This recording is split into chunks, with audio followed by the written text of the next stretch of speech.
എല്ലാവർക്കും നമസ്കാരം. നമ്മളുടെ പ്രേക്ഷകർക്ക് എല്ലാവർക്കും സുഖമാണെന്ന് വിശ്വസിക്കുന്നു.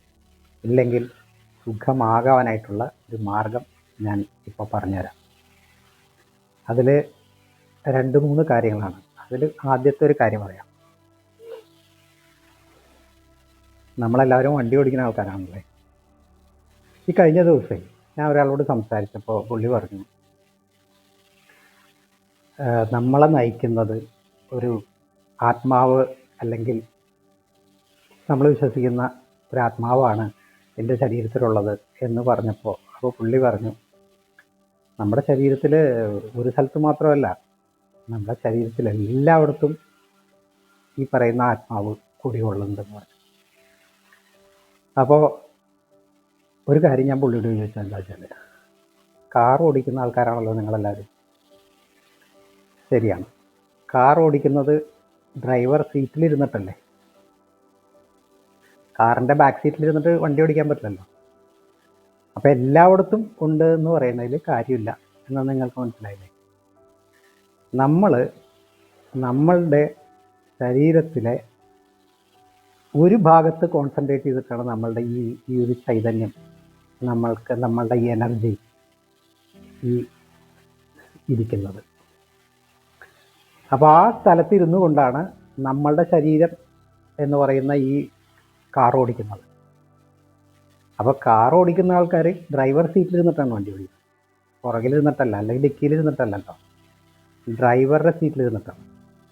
അപ്പോൾ നമ്മളെ നയിച്ചു കൊണ്ടുപോകുന്നത് ആ ഒരു ചൈതന്യം, അതെന്തോ ആയിക്കോട്ടെ, ആത്മാവെന്നോ അല്ലെങ്കിൽ കോസ്മിക് എനർജിന്നോ അല്ലെങ്കിൽ എന്തും ആയിക്കോട്ടെ, നിങ്ങളുടെ ഭാഷയിൽ നിങ്ങൾ എന്ത് വിളിച്ചാലും ആ ഒരു സംഭവം, ആ ഒരു എനർജി ഒരു സ്ഥലത്തിരുന്നു കൊണ്ടാണ് നമ്മളെ നയിക്കുന്നത്.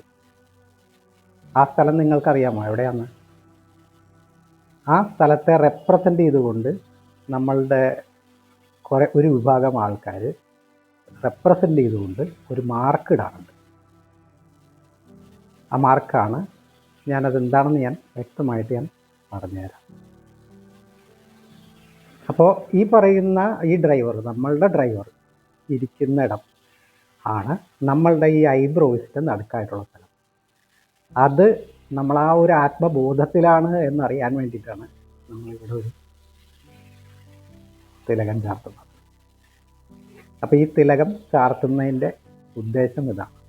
നമ്മൾ അമ്പലത്തിൽ പോയി കഴിയുമ്പോൾ ആത്മബോധത്തിൽ ആത്മാവ് എവിടെ സ്ഥിതി ചെയ്യുന്നു? നമ്മളുടെ ഇവിടെയാണ് ആത്മാവ് സ്ഥിതി ചെയ്യുന്നത്. കാരണം ഇവിടെയാണ് നമ്മളുടെ ആജ്ഞാചക്രം എന്ന് പറയുന്ന നമ്മൾ ഇവിടെ സ്ഥിതി ചെയ്യുന്നത്.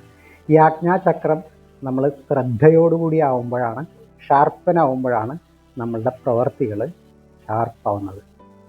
ഒരു വണ്ടി ഓടിക്കുന്ന ആൾ കള്ള് കുടിച്ച് വണ്ടി ഓടിക്കുമ്പോൾ നമ്മളുടെ നമ്മുടെ ആ ഒരു കോൺസെൻട്രേഷൻ നമുക്ക് നഷ്ടപ്പെടുമ്പോൾ നമ്മൾ അലക്ഷ്യമായിട്ട് വണ്ടി ഓടിക്കും. അലക്ഷ്യമായി വണ്ടി ഓടിച്ചാൽ നമ്മുടെ ജീവൻ അപകടത്തിലേക്ക് പോകും. അതാരാ കാരണക്കാരൻ? നമ്മൾ തന്നെയാണ്. അപ്പോൾ ആ കാരണക്കാരൻ നമ്മളാണ്. നമ്മളെ നയിക്കുന്ന ഈ ആളുടെ കുഴപ്പം കൊണ്ടല്ല. നമ്മൾ ഈ നയിക്കുന്ന ഒരിടം നമ്മൾ ശുദ്ധമായിട്ട് വെച്ചിട്ടില്ല. നമ്മൾ സിഗരറ്റിൻ്റെ പുകയും മദ്യത്തിൻ്റെ ലഹരിയും എല്ലാം കൊണ്ട് നമുക്ക് ഇവിടുത്തെ ആ ഒരു ആജ്ഞാചക്രം നശിച്ചു പോകും. അപ്പോൾ അത് ആക്റ്റീവായിരിക്കണമെങ്കിൽ നമ്മളുടെ ഈ ഒരു ഭാഗത്ത് സ്ഥിതി ചെയ്യുന്ന നമ്മളുടെ ആ ഒരു പ്രദേശത്തെ ആക്റ്റീവായിട്ട് വയ്ക്കാൻ വേണ്ടിയിട്ട് മദ്യപാനം, പുകവലി, ഈ വക കാര്യങ്ങളൊന്നും ചെയ്യാതിരിക്കുക. ഇത് പാളിപ്പോയാൽ നമ്മളെ നയിക്കുന്നത് വേറെ ആൾക്കാരായിരിക്കും. അതാണ് ഇന്നത്തെ കുടുംബങ്ങളിൽ നടന്നുകൊണ്ടിരിക്കുന്ന ഒരു കാര്യം. ഭാര്യയാണ് നയിക്കുന്നത്, അല്ലേ? ഭാര്യ നമ്മളെ നയിക്കുന്ന ഭാര്യയാണ്. കാരണം നമ്മൾ കള്ളും കുടിച്ച് തേട്ടും വലിച്ച് നടക്കുമ്പോൾ നമ്മളുടെ ആ ഒരു ആജ്ഞാശക്തി നഷ്ടപ്പെട്ട് അത് ഭാര്യയുടെ അടിമത്തത്തിലേക്ക് എത്തിക്കും. അപ്പോൾ ഭാര്യ പറയുന്ന പോലെ കേട്ട് നമ്മൾ വാലാട്ടി നടക്കേണ്ട ഒരു അവസ്ഥ കൂടി ഉണ്ടായിരുന്നു. അത് എന്തുകൊണ്ടാണ് സംഭവിക്കണമെന്ന് വെച്ചാൽ, ഈ ഒരു ആജ്ഞാചക്രം ആക്റ്റീവ് അല്ലാത്തതുകൊണ്ടാണ്. നമ്മളുടെ സെൻറ്റർ ഫോർ ഈ പറയുന്ന ആത്മബോധം, ആത്മാവ് സ്ഥിതി ചെയ്യുന്നത്, ആത്മാവ് ആക്റ്റീവ് അല്ല. ആത്മാവ് ആക്റ്റീവ് ആണെങ്കിൽ നമ്മൾ ആക്റ്റീവാണ്. നമ്മളെന്ത് ചലനം നടന്നാലും നമ്മൾ അറിയുമ്പോൾ നമുക്ക് തടയാം. അപ്പോൾ ഇതാണ് നിങ്ങളുടെ ജീവിതത്തിൽ ഈ പറയുന്ന കാര്യങ്ങൾ വളരെയധികം. ഇനി നിങ്ങളിത് തൊട്ടില്ലെങ്കിൽ പോലും നിങ്ങൾ തൊടുമ്പോൾ ഇനി ഹിന്ദുവാദിയാണ് എന്ന് വിചാരിക്കുന്ന ആൾക്കാർ തൊടണ്ട. പക്ഷേ നമ്മുടെ ഈ ബോധമുണ്ടാവണം. ആ ബോധമുള്ള ആൾക്കാരാണ് ഇവിടെ കുറി തൊടുന്നത്. കുറി തൊടുന്നതിൻ്റെ ഉദ്ദേശം അതാണ്, ആത്മബോധമാണ്. ഞാൻ ഈ ആത്മാവാണ് എന്നുള്ള ബോധത്തിലാണ് ഞാൻ കുറി തൊടുന്നത്. ഞാൻ തൊടുന്നത് അങ്ങനെയാണ്. അപ്പോൾ നിങ്ങൾക്ക് വേണമെങ്കിൽ തൊടാം, വേണ്ടെങ്കിൽ തൊടണ്ട. സ്ത്രീകൾക്ക് പൊട്ട് തൊടുന്നതും ആ ഒരു അർത്ഥത്തിൽ തന്നെയാണ്. ഇന്നത്തെ കാലത്ത് പൊട്ട് തൊടാണ്ടിരിക്കുമ്പോൾ നമ്മളുടെ ഇവിടുത്തെ സ്ഥലത്ത് നമ്മൾ നഷ്ടപ്പെടുക. നമ്മളൊരു ബോധം ഉണ്ടാവണം. എൻ്റെ ഡ്രൈവർ ഇവിടെയാണ് ഇരിക്കുന്നത്, ആ ഡ്രൈവറെ നമ്മൾ സൂക്ഷിക്കേണ്ട ആവശ്യമുണ്ട്. അതുകൊണ്ട് നമ്മളെപ്പോഴും നമ്മുടെ ആത്മബോധത്തിലല്ലെങ്കിലും നമ്മൾ ഈ എനർജി ഇവിടെ ഉണ്ടെന്നും ഈ എനർജിയാണ് നമ്മളെ നയിക്കുന്നതെന്നും നമ്മൾ വിശ്വസിച്ചേ പറ്റും. അല്ലാണ്ട് ശരീരത്തിൻ്റെ എല്ലായിടത്തും ഇരുന്നിട്ടല്ല നിയന്ത്രിക്കുന്നത്, ഇവിടെ ഇരുന്നാണ് നിയന്ത്രിക്കുന്നത്. ശരീരത്തിൻ്റെ കാറിൻ്റെ ഡിക്കിയിൽ ഇരുന്നിട്ടല്ല ഡ്രൈവർ വണ്ടി ഓടിക്കുന്നത്. ഡ്രൈവറുടെ സീറ്റിൽ ഇരുന്നിട്ട്. അപ്പോൾ ഈ ഒരു ടിപ്പ് നിങ്ങൾക്ക് ഉപകാരപ്പെടും എന്നെനിക്ക് ഉറപ്പാണ്, അല്ലേ? തീർച്ചയായിട്ടും ഉപകാരപ്പെടും. അപ്പോൾ ഇതുപോലുള്ള ഇനി നിരവധി കാര്യങ്ങൾ നമുക്ക് അറിയാനുണ്ട്. ഞാൻ ഞാൻ പ്രഭാഷണങ്ങൾ, ക്ഷേത്രങ്ങളിൽ പോയിട്ട് പ്രഭാഷണങ്ങൾ നടത്താൻ ഉദ്ദേശിക്കുന്നുണ്ട്. അതുപോലെ നിങ്ങളെവിടെയെങ്കിലും ഒരു 10 പേര് കൂടുമ്പോൾ എന്നെ വിളിക്കുകയാണെങ്കിൽ ചെറിയൊരു ഫീസോടുകൂടി ഞാൻ അവിടെ വന്നിട്ട് നിങ്ങൾക്ക് ഇതുപോലെയുള്ള കുറച്ച് കാര്യങ്ങൾ, നിങ്ങളുടെ ജീവിതത്തിൽ മാറ്റം വരുത്തുന്ന തരത്തിലുള്ള കുറച്ച് കാര്യങ്ങൾ ഞാൻ പറഞ്ഞു തരാം. അത് ഇഷ്ടമുള്ളവരെന്നെ വിളിക്കുക. ഞാൻ തീർച്ചയായിട്ടും ഞാൻ വിളിക്കാം. എൻ്റെ ഫോൺ നമ്പർ ഈ വീഡിയോയുടെ താഴെ ഡിസ്ക്രിപ്ഷനിലുണ്ട്. ആ ഫോൺ നമ്പറിൽ നിങ്ങൾക്ക് ബന്ധപ്പെടാം കേട്ടോ. അപ്പോൾ ഇതാണ്. ഇനി നിങ്ങളുടെ എന്ത് അഭിപ്രായം ഉണ്ടെങ്കിലും ആ അഭിപ്രായം കമൻറ്റ് ബോക്സിൽ അറിയിക്കണം. നിങ്ങൾക്ക് എന്ത് സംശയം ഉണ്ടെങ്കിലും നിങ്ങൾ കമൻറ്റ് ബോക്സിൽ അറിയിക്കണം. അപ്പോൾ നമ്മളുടെ ഒരു കമ്മ്യൂണിറ്റി നമുക്ക് ഡെവലപ്പ് ചെയ്യാം. ഈ കമ്മ്യൂണിറ്റിയിലൂടെ നമുക്ക് അങ്ങോട്ടും ഇങ്ങോട്ടും നമുക്ക് കാര്യങ്ങൾ സംസാരിക്കാം.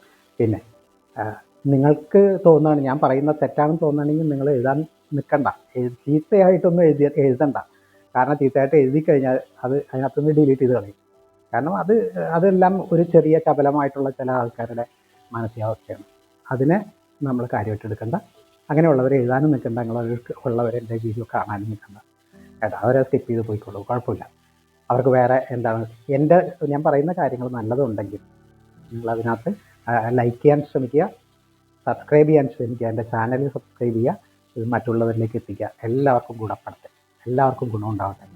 അപ്പോൾ നേരത്തെ പറഞ്ഞ പോലെ ചെറിയ തരത്തിലുള്ള മോട്ടിവേഷൻ പ്രോഗ്രാമുകൾ നിങ്ങൾക്ക് താല്പര്യമുണ്ടെങ്കിൽ എന്നെ നമ്പറിൽ കോൺടാക്റ്റ് ചെയ്യുക. ഒരു ഡേറ്റ് നമുക്ക് നേരത്തെ അറിയിക്കുക. ആ ഡേറ്റിൽ ഞാൻ തീർച്ചയായിട്ടും നിങ്ങളുടെ അടുത്ത് വരുന്നതാണ്. നിങ്ങൾക്ക് അതുകൊണ്ട് ഗുണമുണ്ടാകും എന്ന് ബോധ്യപ്പെടുകയാണെങ്കിൽ, എന്തുകൊണ്ട് അങ്ങനെ പറഞ്ഞു വെച്ചാൽ നിങ്ങൾക്ക് തോന്നുന്നുണ്ട് ഈ വീഡിയോയിൽ കാണുമ്പോൾ ഇയാൾ പറയുന്ന കാര്യമാണോ എന്ന് തോന്നുന്നുണ്ടെങ്കിൽ മാത്രം വിളിക്കാം. ക്ഷേത്രങ്ങളിലും അതുപോലെ ഞാൻ ക്ഷേത്രങ്ങളിലും ചെറിയ പ്രഭാഷണങ്ങൾ നടത്താൻ ഉദ്ദേശിക്കുന്നുണ്ട്. അത് അവിടെ താല്പര്യമുള്ള ആൾക്കാരെ എന്നെ വിളിക്കുക. അപ്പോൾ ഈ വീഡിയോ ഇത്രയേ ഉള്ളൂ. നിങ്ങൾക്കെല്ലാവർക്കും നല്ലൊരു ദിനം ആശംസിക്കുന്നു. എല്ലാവരും വളരെ സൂക്ഷിച്ച് വണ്ടികളൊക്കെ ഓടിക്കുക.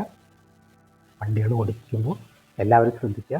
ഇനി വണ്ടികൾ ഓടിക്കുന്നതിന് കൂടുതൽ മുമ്പായിട്ടുള്ളൊരു കാര്യങ്ങൾ എന്തൊരു ടൈം മാനേജ്മെൻറ്റിനെ കുറിച്ചിട്ടുള്ളൊരു വീഡിയോ ഞാൻ ഇടാം.